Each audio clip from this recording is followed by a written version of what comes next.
শুল্ক কর বৃদ্ধিতে প্রভাব পড়বে না প্রধান উপদেষ্টার প্রেস সচিব। শতাধিক পণ্য ও সেবার উপর মূল্য সংযোজন কর ও সম্পূরক শুল্ক বৃদ্ধি হলেও এর খুব বড় প্রভাব পড়বে না বলে মনে করেন সরকার। সরকারের মতে এ প্রভাব হবে খুবই ন্যূনতম। রাজধানীতে ফরেন সার্ভিস একাডেমিতে আজ রোববার সন্ধ্যায় আয়োজিত সংবাদ ব্রিফিংয়ে সরকারের এই অবস্থানের কথা জানান প্রধান উপদেষ্টার প্রেস সচিব শফিকুল আলম।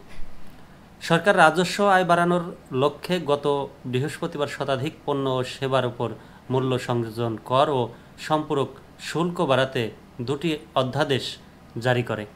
সংবাদ ব্রিফিংয়ের শুরুতেই ভ্যাট ও শুল্ক বাড়ানোর যৌক্তিকতা নিয়ে কথা বলেন প্রেস সচিব। তিনি বলেন, এবছর অর্থবছর 5 মাসে রাজস্ব আয়ে ঘাটতি হয়েছে প্রায় 42,000 কোটি টাকা। লক্ষ্যমাত্রা ছিল 1,69,000 কোটি টাকা। সংগ্রহ হয়েছে 1,26,000 কোটি টাকার কিছু বেশি।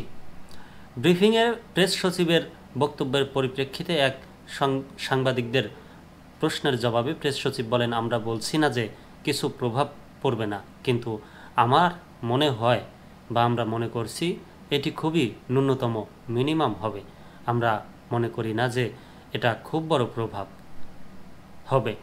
আন্তর্জাতিক মুদ্রা তহবিলের চাপের কারণে বা তাদের শর্তের কারণে ভ্যাট ও সম্পূরক শুল্ক বাড়ানো হয়েছে কিনা সাংবাদিকদের এমন প্রশ্নের জবাবে শফিকুল আলম বলেন, আমাদের এখানেও অর্থনীতিবিদেরা আছেন, আমরা আইএফএমের কথাটাই বা কেন নেব?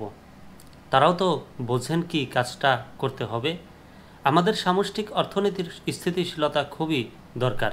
সামষ্টিক অর্থনীতির স্থিতিশীলতা যদি না থাকে তাহলে আপনি নিজেই দেখবেন যে টাকার মান কমে যাচ্ছে। সামষ্টিক অর্থনীতির স্থিতিশীলতা বাড়ানোর জন্য মোট দেশজ উৎপাদনের অনুপাতে রাজস্ব আয়ের পরিমাণ, ট্যাক্স জিডিপির রেশিও বাড়তে হবে।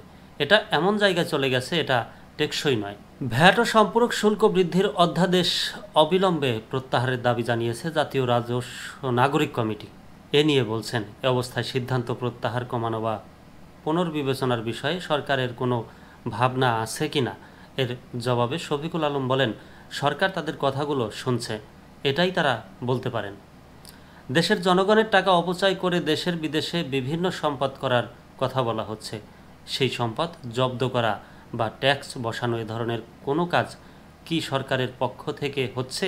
জবাবে প্রেস সচিব বলেন, এই পুরো বিষয়গুলো নিয়ে কাজ করা হচ্ছে।